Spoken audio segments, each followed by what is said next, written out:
you can fall in love with the actor when you see the film. It happened to me before. Sometimes I see, when I was 20, 25, I see a film and I said, I love this actor. I wish I could met him. I wish we could be a couple. But then in reality, it's no. When you see actors in the festivals, people are Yeah. so different in real life than in a film. I thought, like in queer cinema, we never had this like romantic comedy from the manual, like the typical romantic comedy from the 90s. And I said, okay, I have to do it now. I have to make this very special, unique romantic comedy. I believed so much in me when I was young. I cried sometimes because two different schools of cinema reject me, for example. And even that, sometimes I was in the bus like this, which are going to be the names of my films? Like I was dreaming I had a career with films. I'm a really hard worker. I never stop. I started in 2009 and I have 12 films now. Today, we're really excited to be bringing you a conversation with Marco Berger, who is an Argentinian filmmaker, about one of his latest works, which is a queer rom-com called The Astronaut Lovers. This film is about two childhood friends, Pedro and Maxi, who are reunited on a holiday away with friends. Pedro is out and proud, and Maxi is straight and pretty carefree. And when Maxi finds out that his ex-girlfriend is in town, he convinces Pedro to pose as his boyfriend to make her jealous. As the two men have some playful and flirty banter, there is a build-up of romantic and sexual tension, which leads to both of them start to question their views on sexuality. We'll pop all of the information about the film in the episode description, but for now, let's jump into the conversation. Marco Berger, welcome to Sex and Space. Thank you very much. Thank you very much for giving us your time today. Now, we're here to talk about your new movie, The Astronaut Lovers. My personal opinion, not important, but I'm going to give it to you anyway. I thought it was absolutely brilliant. Thank you very much. Yeah. Really great movie. Just what I needed to see, I think. Not a tragedy, not a, just a lovely love story. I haven't wanted two characters to get together more since I don't know what movie. Neo and Trinity in the Matrix, maybe, or I don't know. I can't even think. But yeah, it was, sorry for everybody that hasn't seen it, spoiler alert, but there's really good. So yeah, but it's not spoiler alert because it's a romantic comedy. Yeah. So every romantic comedy you expect for a happy ending, always. Exactly. Yeah. No, that's it. And that's what's so nice about it, I think, is it's it's a beautiful watch, like cinematically, really lovely. Hey, I was actually doing some research, and I don't know, I assume you have heard of this, but I don't know if it's more of a sort of thing that's out on the internet, but there's this thing called the Berger gaze, which is your cinematic style, yeah? And you've heard of this? Yeah, we call it here in Argentina, at least, like Berger frame, actually. Okay, yeah. Like the way to shoot male bodies or male in general. But gaze, I like Berger gaze. Berger gaze. Yeah. No, really good. Could you tell me the kind of the origins of the story? I think, like how did the project even come to be? Actually, it was two different things for making this film. First, it was like kind of a game for me to say, okay, I made everything. I made love stories, I made thrillers, I made science fiction, like all the genders in cinema. Or genre, I don't know how to say in genres. Cinema. Yeah. Genres, different genres. So I was kind of not boring, but I was kind of okay. What am I supposed to do now? So I was in this moment when I said, what am I supposed to do now? And I made this game for me. Is like, okay, imagine you don't have any film, and you only have the possibility of having one film, only one film that represent everything you think you are. And I said, oh, okay, I like this game. And I said, okay, have to be a romantic comedy because I love romantic comedies.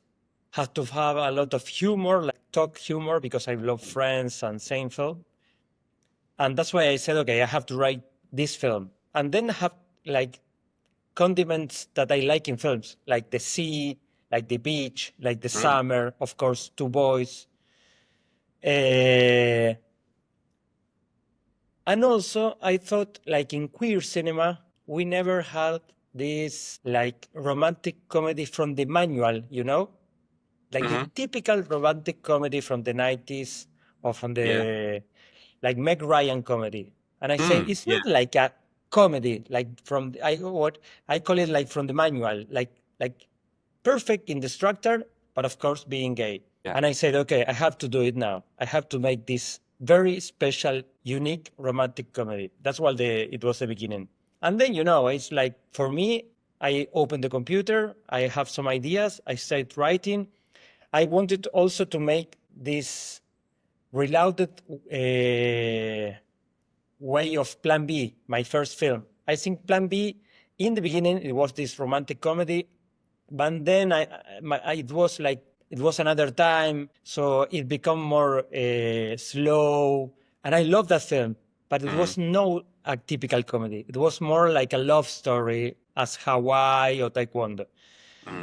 So I said, okay, I'm going to take like the same structure that Plan B. That's why it's the game, the lie, because in Plan B is one guy trying to fall in love with another guy to recover the ex-girlfriend, and in this movie is very similar. It's like, okay, I'm going to play with my gay friend, like we are going to say like we are boyfriends, so I recover my ex-girlfriend. It was kind of the same structure. So with all these elements, I made Astronaut Lovers. Yeah. No, it's really, really great. I think, I don't know, but it felt to me just nicely refreshing. I think that it is, it's everything that's kind of nostalgic for me. A little, I suppose, about those comedies that you're talking about, the reference comedies. Yeah.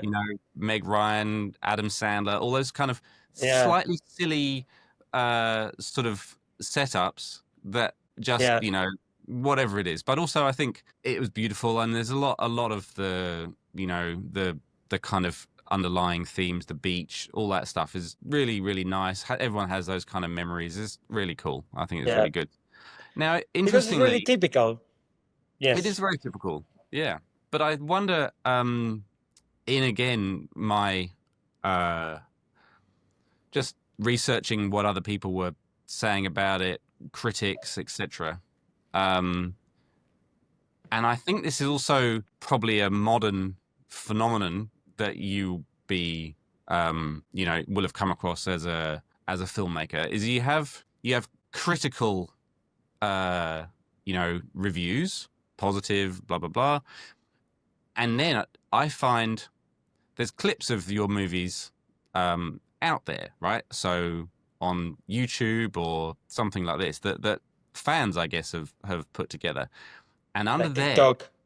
yeah, and under these, in those comment sections, real people have the ability to respond to your movies. Do you read those comments? Because they are amazing. People love it. do you No, engage with that? No. No. No, I because should give you some. They're also amazing. Yeah. I know, but we live in now is this new thing in the world, like also happened with me. It's like haters. Yeah. So you could have, of course, you have 100 comments positive, but you are going to watch this negative One because negative. you cannot. Yeah. You cannot. It's very difficult not to go there. So when you read this, if somebody didn't like or something, for me it's really bad. So I think in one moment I said, okay, I'm not going to there. I never read critics. I never read comments. I just make films, and then I live my life. It's like in one moment I understand I became very powerful in a way because it's we when we made this release in Argentina, a lot of people write me like, congratulations, I really like your film. And I said, but it's not even in the cinemas. So it leaked very fast. And it's in a lot of pages. And also when we were going to the cinema, it was in YouTube, and it was 24 hours in YouTube. And it was like 170,000 views in 24 hours. Yeah. So it's a lot of things like going around my films. Yeah. So I know like it's a power, but I think my power is to make films and to be happy with my work. So that's why I don't want to be in Twitter or in like, because I think I'm going to be, and I know it's stupid because you know it's 100 positive and 1 negative. Maybe you read this negative and you feel bad, and it's my work. It's like my children for me. Like my movies are very, because I made them. So that's why I prefer.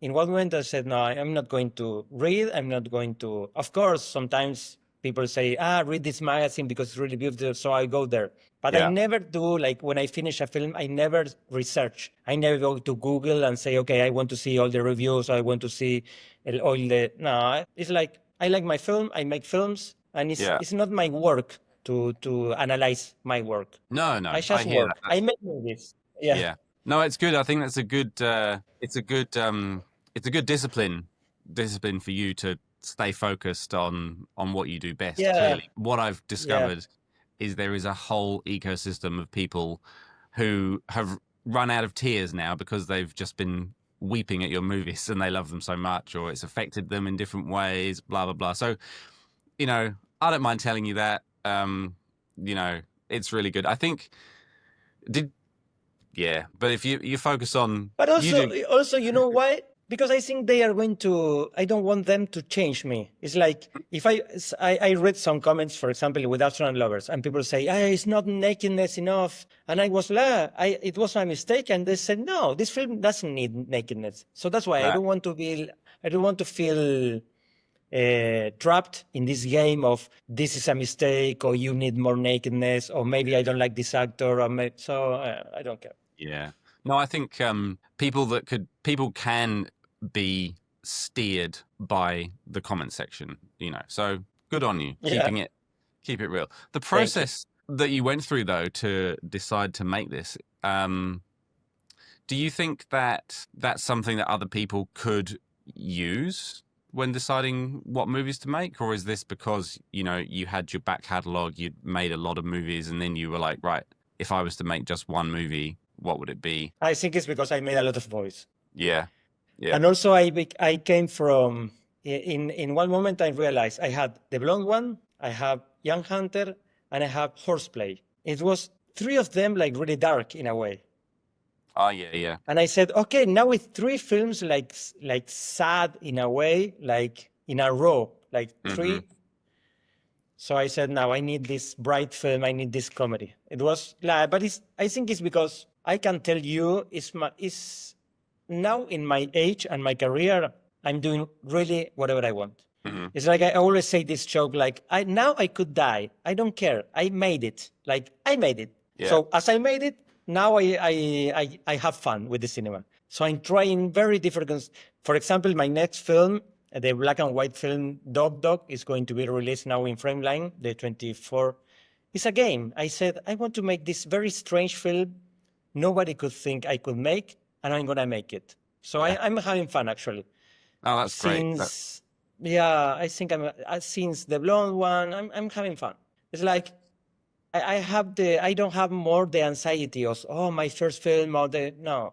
Now I'm having fun. Only having fun with cinema. That's great. Would you, if you could, go back to, you know, and give yourself some advice, now knowing what you know, now you've got to this place of freedom or creative, you know, expression, what would you say, do you think, to yourself and a younger you? I don't know. I was so, even I believed so much in me when I was young. I was even I cried sometimes because 2 different schools of cinema rejected me, for example. I wanted to study cinema. 2 of schools said no. So I said, okay, maybe it's not for me. But even that, sometimes I was in the bus like this,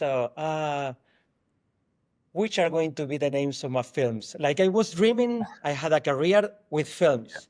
Yeah. So now I'm here. So it's very difficult to me to think Of going to the course. past and say, Yeah.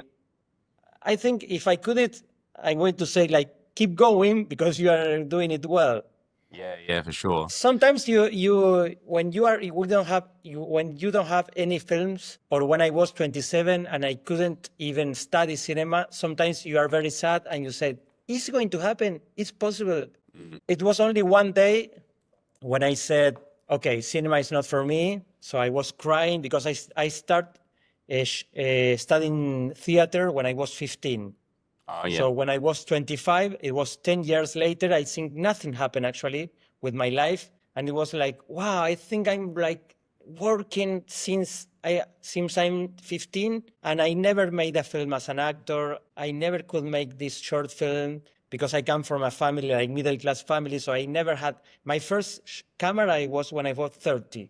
You can imagine. So I never had the possibility, actually. Yeah. So, but I said, no, keep going.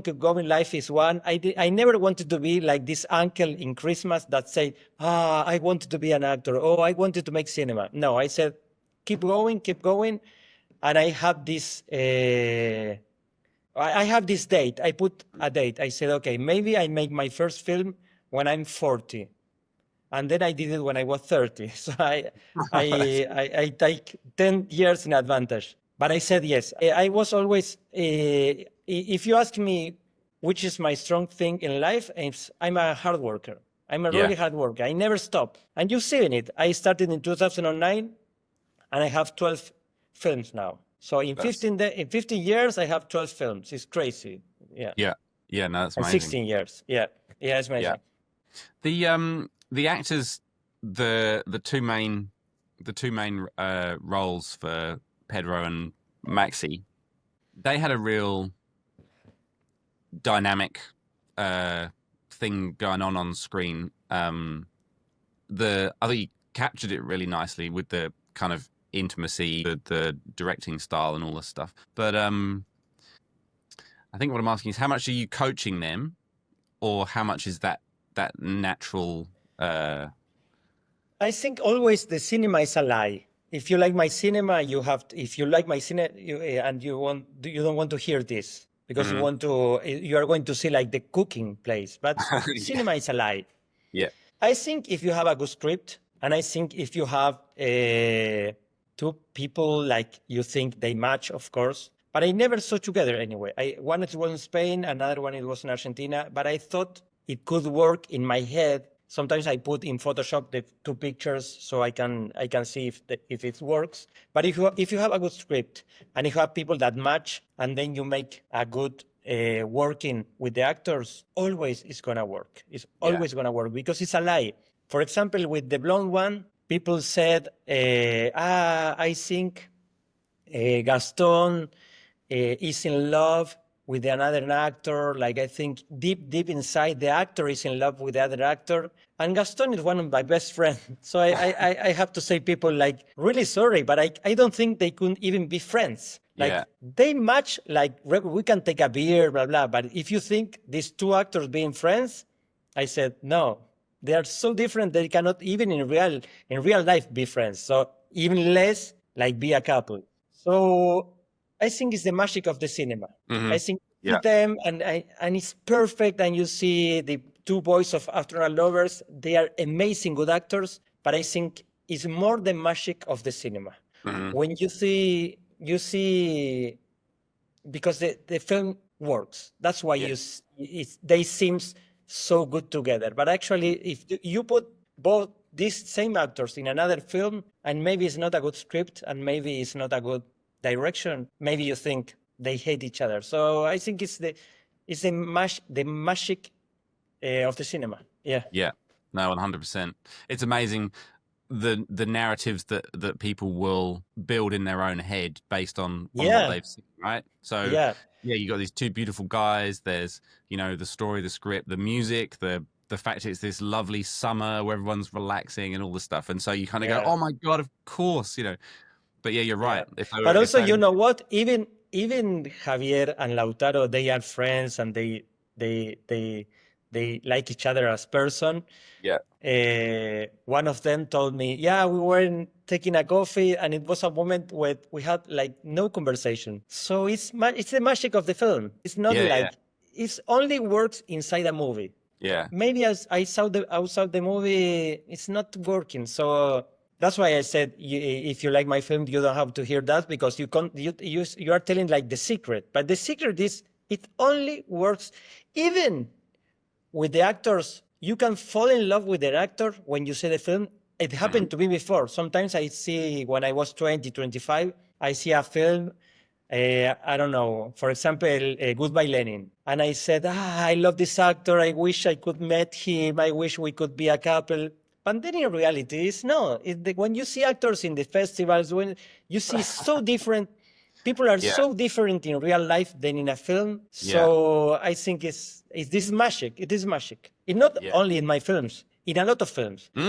You think, this guy is really good guy. I think these people could be really good people. And maybe when you see the people in the festival, they are bad people, or they have this bad, really bad face or bad humor. So I think what always surprises me, I think, about my own reaction to some movies is that I will allow emotions to, to come in, and I will feel a certain way, about quite probably subtle details, but I'll allow massive suspension of belief in other things. So it could be science fiction, it could be, a retelling of history that didn't happen, and all these things. You're just like, that doesn't matter. I don't care about that. I just want to focus on this little personal interaction with these people. So no, you're right. We're very we're funny, aren't we? We shouldn't. easily led beings. Also even with us, also even with the artists. I know this writer, Mariana Enriquez.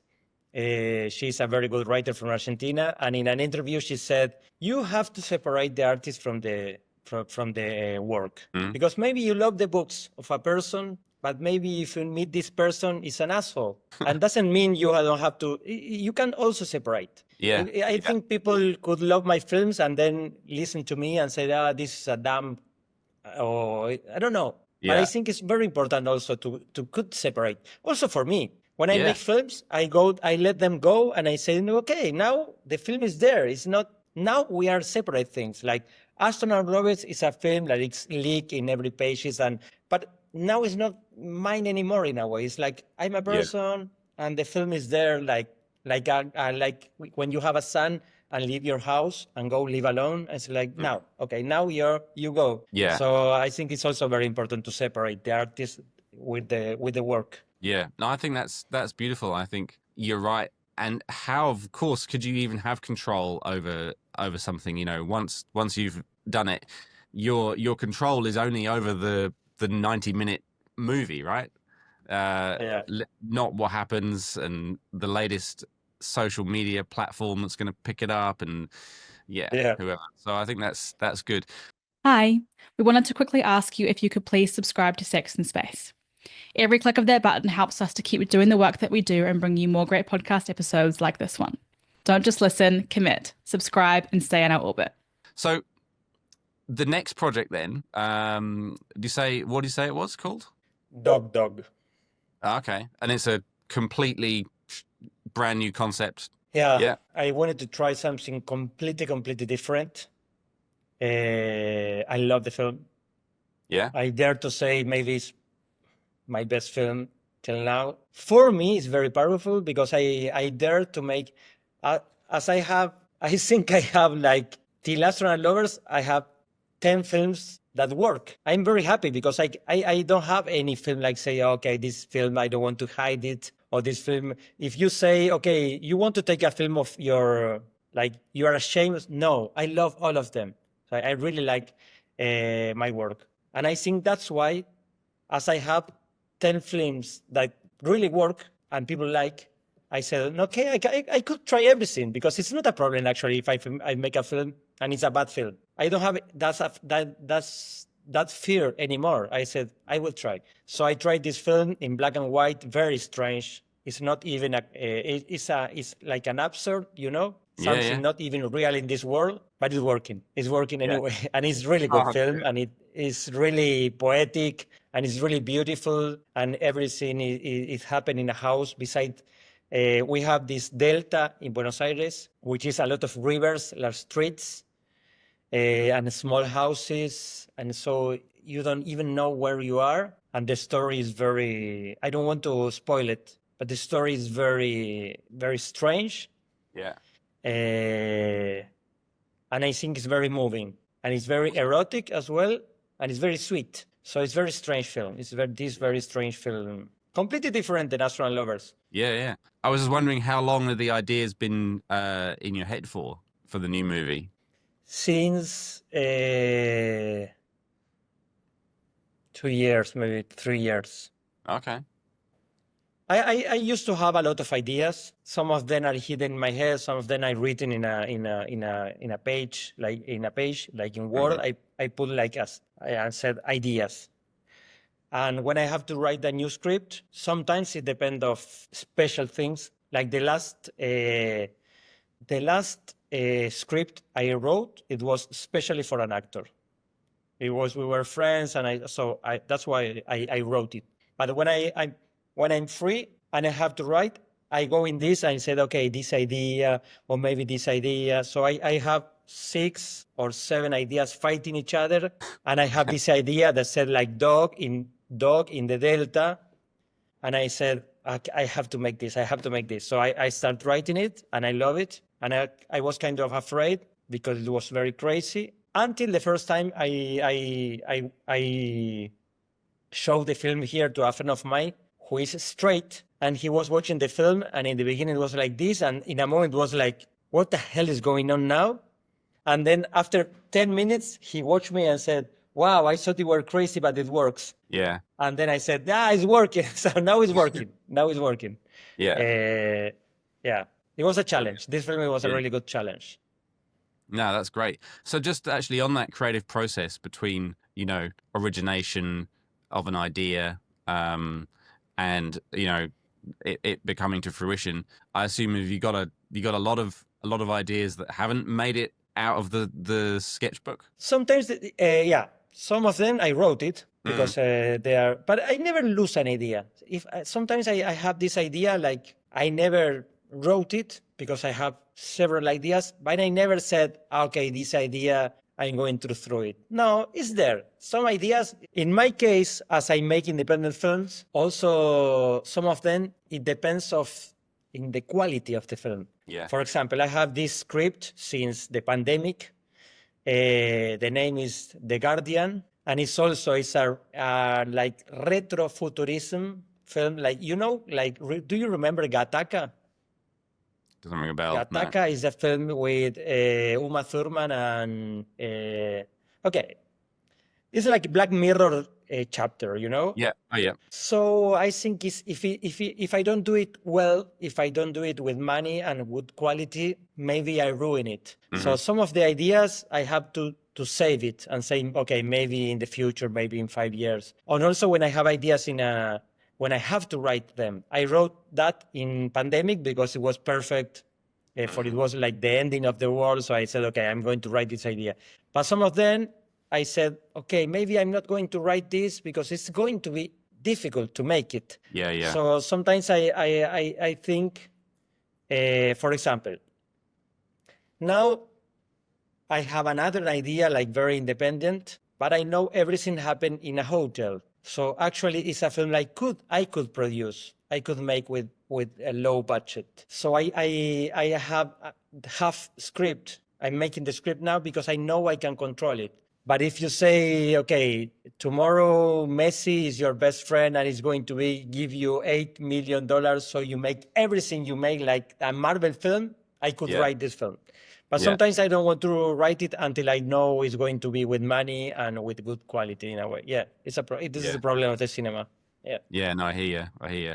The especially you're right when it comes to, I mean, the Black Mirror example potentially is that there's a lot of layers in those that have to be done very well, and I imagine they need a bit of a lot of research to do them justice, whether it's, you know, a particularly tricky like science fiction concept or something like that. You know, you'd want to make sure that you nailed all of those.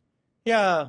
Yeah. When I watch, for example, now Mickey 17, I love the costume and the art, and I think maybe it's the stronger in the film. Or when I watch Blade Runner, you can realize it's expensive film because the costume, the art, some of the effects. So it's so many things like, yeah, you know, I know when I make films like Horseplay, it's easy in a way because it's a house in our time with 9 actors. So it's not so difficult to find a house, to find 9. But if I want to make, for example, Horseplay, but we can imagine it happen in the Middle Age, in a castle, like these rich princesses or princess making round and making fun, but you need the costume. Yeah. You need the castle. You need the art. So you know it's going to be difficult. Yeah, for Yeah, sure. it's money. Yeah. The cinema is money. Yeah. But you know why? Well, you know what? Talking about money and cinema, sometimes I feel everything I'm doing now is like a big rehearsal until I have like my big opportunity. Oh, okay. Yes, because you have to think, for example, the second film of Xavier Dolan, right? Yeah. Is 3 million euros, $3 million. Okay? I made all my films, all of them with less than 1 million. Wow. Yeah. So all the time I'm waiting for like the opportunity. All the time I'm thinking my career is a rehearsal for something big is going to come when I'm 50, when I'm 60, when I'm 70. I'm so independent in a way. Even my people like my films. You have to understand I'm very independent. I'm like in the shadows in a way. I'm not like this chosen guy, like everybody say, oh, this is a new thing. No, I was always in the shadows. Mm-hmm. Well, it must make walking in public easier. Yeah. Nobody's harassing you. Yeah, I know. Yeah. No, that's good. So where Astronaut Lovers officially now is obviously out. I know you said it's leaked to a bunch of places. But where can people watch it officially? No, it's the same problem than before with money. Yeah. It's not in the platform. I don't know why Netflix didn't want the film. All the time wondering why not, because I put the Netflix, like when you open Netflix and you see like the options, easily Astronaut Lovers could be there. Easy. But they didn't pick it. So I don't know why. So it's the same. I think the world works with like power. Like I don't have any platform. I don't have any big studio behind me. So it's very difficult to have a place. So the only way I think is in festivals or in piracy. Yeah. Yeah. But it works anyway, because in China, you know me, when I was in London the last time, it was the Chinese boy that said, Marco, you know you are a success in China. I said, yeah, I know, because some people write me. Even it's not, it's forbidden actually in China, my films. Right. It's not in platforms, so of course it's piracy. Yeah. But he said, but you know, you are a success in China. I said, yes, I know. He said, no, but you are a success in China. I said, yeah, I know, because some people write me, but no, you don't understand, he said. You don't know. In our site, you have Anora, you have the Sastas, and you have Astronaut Lovers. Yeah. Like the more watch. So I said, okay, it's actually a success. It's actually working. If it could be actually in the platform, it could be actually in China. Like it's a film that is competing with the films you are talking around in this year. Yeah. So yeah, but now it's only possible in piracy site. I don't care. Of course, I don't care. As long as people can watch the film. Actually, it was in a Russian site, And I don't know why they changed the ending. And there was a lot of people like writing me like, why is not the ending? I said, I don't know. It's not. I don't know. I'm not pirating my own film, so try to find it in another place. It's like, Yeah. and I think now it was leaking YouTube. It's going to change, but it was like 1 year in a site in Russia, and the ending it was without the last parliament. I don't know why. Like this guy find the other one, and they Yeah. kiss, and it's finished. And they write me and said, why is this? I said, I don't know. Somebody like wanted to leak it, but wanted to leak it with a different ending. So that's Tiny ending, strange. yeah. Oh well, at least they didn't change the actors, and suddenly it's two different Yeah. dudes. Yeah. Omar, no one. You know why? You know what? One time a guy took it Plan B, make a new editing, change my name, put his name, and upload it in YouTube. So it was my film with his credits. And it was like, this is amazing. And he said, I wrote him, and he said, no, but it's my editing. I said, okay, but this is my film. Yeah. Well, Yeah. unless he's crediting you, then yeah, that's Yeah. unbelievable. Yeah. So then, I mean, I guess, yeah. What do you say? Normally we go, oh, you can watch it here. You can, find it on this website. Blah blah blah. People have to do their own hunting. I think maybe in Australia it's going to be on demand. I think maybe it's going to work, but it's not very easy. No, a lot of people no. from Spain also. A lot of people from Spain write me and say when I can watch it. And I say it's very difficult actually in Spain because I don't have famous actors. Yeah. So Spain buy films with famous actors from Argentina. Yeah. If you don't have famous actors, it's very difficult to come in the market. So it's even in Spain, which it's a Spanish actor, it's difficult to be watched. Yeah. I don't know why. In the beginning, I was really sad about this, and now it's like, okay, I know it's like this. I don't care. Yeah. People is going to see the film anyway because if you are very good in internet, you are going to find it. It's going to work. So and the important thing is the film is like a book. It's something to be read, something to be seen. So exactly. But what is frustrating, I think, is that not that long ago, at home we were looking for like stupid B movies. This concept of a B movie. There's like we were on Amazon Prime and we looked at Sharknado. This movie where the sharks get sucked up by the tornado, stuff like that. And then obviously it is suggesting all these other movies that are similar. And there is some crap. Oh my God. Terrible stuff on there. I can't believe that it is on there. Like, I don't know. Terrible plastic sharks or like just terrible. I mean, nothing, no skill, no love, just this like they pump out these movies and they're on there. People are getting paid for this. I'm just like, this is crazy. Yeah. But you're right. Who maybe. But the market is like this. I say I have a school of actors, and I says not all the time like the best actor is going to work. Sometimes it's going to work the more connected. Yeah. Sometimes like this. I'm going to make a film. I hope I'm going to make a film. This is it's very brand new. Maybe, or I think it's going to work. I'm going to shoot a film in the States. Jumping Monkeys is the name of the film. So we were talking with the producers. And of course, when you talk about production, you are talking about putting money and recovering the money. So we're talking about the film. And in a moment I said, I promise the film I'm going to make is going to be perfect and it's going to be beautiful. But it doesn't mean you are going to recover the money because it doesn't mean, it doesn't depend of the film you make. It depends of the way you sell it.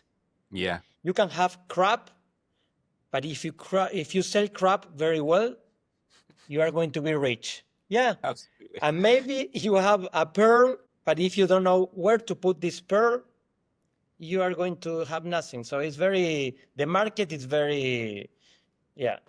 Except with a famous actor. Of course, if you have a famous actor, it's easier. Because if I have, imagine Astronaut Lovers with Tom Holland. Yeah. Boom. It could be crazy. Boom. Yeah. As you said, Tom Holland and the other guy from Willy Wonka. How is the name? Shyamalan. Shyamalan and Holland. Shyamalan and Holland in Astronaut Lovers. Yeah. I could be now, and I make this phone call in Australia now because I take a plane. I say, nah, we make it there in Australia because I'm completely rich. Yeah, it depends of the, yeah. Yeah, no, that's good. So then, similar to the question I asked earlier, but what advice would you have for queer filmmakers like upcoming now? Do you have advice for them in this landscape? Yeah, not queer. Also, everybody that want to make films, because the problem with the art is like it's going to be shown in a way, or it's going to be seen. No, so I think you have to work as Kafka. Kafka wrote it a lot, and then he said to his brother, "Okay, burn of this work because I'm going to die." So nobody is supposed to read this. So it was really free, So Van Gogh, it was poor of his life. So it was painting without this problem of being watched or being in a market. So every time I have to advise new people, I said, make the film for you and only for you. Don't try to make the film for working in a platform or people to like. Make it for you. You have to imagine you are going to be in a ship and you are going to send to space and you can watch only this film. Me, Marco, if I'm sending to the universe with a ship, I only can see my films, I'm going to be really happy because I love my films. Yeah. So I think you have to make films without expectations and without thinking if it's going to work or if people is going to recover money and blah, blah. It's very difficult. Of course, it's very difficult. But I think if you like, it's a lot of people is going to like. Yeah. Sometimes and you learn this more when you are older, like me, because sometimes I see a guy in the street and I say, oh, this guy is so beautiful. I'm really lucky. I like him. But then you ask your friends and all your friends like this guy. So we are not so different, actually. If I like a lot of guys, then I realize everybody likes him. So it's the same with the films. If you like the film, if you enjoy the film, a lot of people is going to like the film and is going to enjoy the film. Yeah. Yeah. Oh, that's good. That's good advice. I think you're right. It's very hard to separate, especially if you're starting out and you have an idea of success in your head, and you to separate the artistic from the commercial is really hard. I can't mention them by name, but there's two different artists that I know here in New Zealand, and one is a natural. He has no commercial success, but he also doesn't care about commercial success, and the other one went through a different avenue, went through advertising, stuff like that, and then has come out with a very different view of the world. And they're both wonderful and both successful, but it's just different to see the different drivers working, and how it affects the outcome, affects the output. But it's all good advice though. I was really lucky actually, because when nobody knows this, but I was really close to be with Plan B in Cannes. My first film being in Cannes, I was really close. And then in the end, the programmers choose the other film, Eye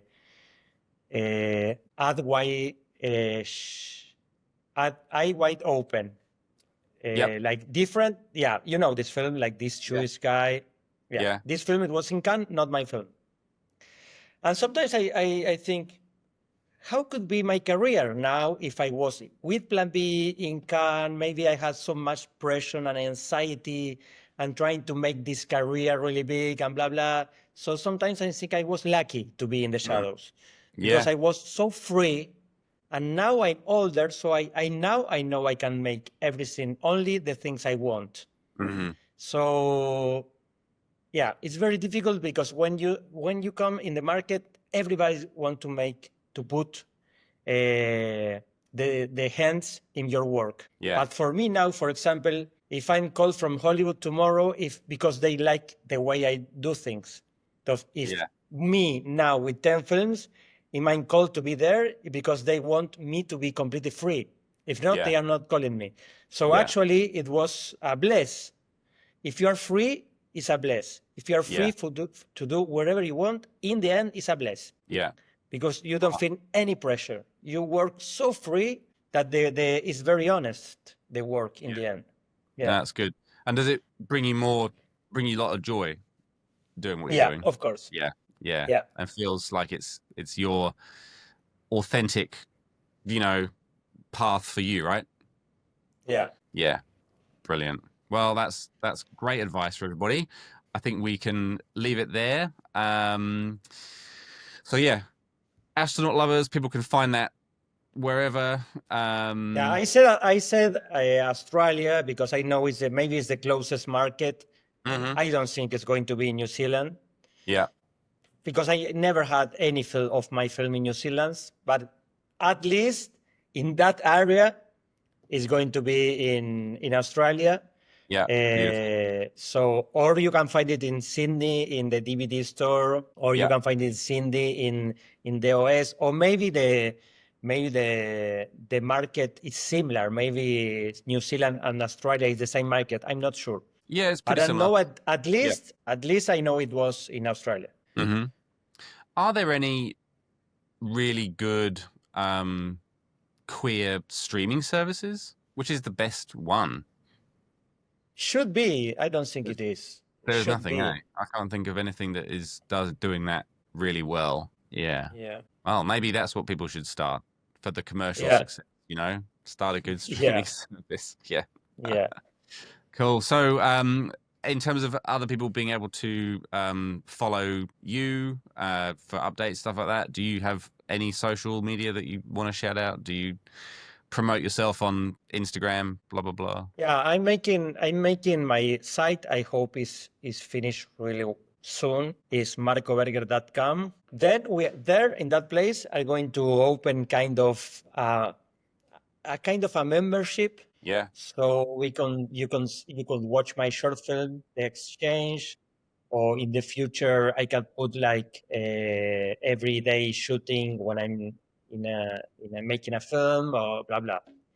But it's not open yet because we want to upload the short film so you can watch there on my site. And in the future I want this to work. Now you can only see like the poster and information and maybe that. Yeah. All good. And then working now, I have my Instagram, which is Marco Berger Cine. Yep. Like cinema, but Marco Berger Cine. And then I put like my life. Yeah. Sometimes things about the films, but I put my life, my sunset, my friends, yeah. Beautiful. Hey, thanks very much for chatting to me today. It's been a real thank pleasure. you very much. Looking forward to going back in time, watching the back catalogue, and all new projects in the future. So thank you very much. Cool. Yeah, thank you.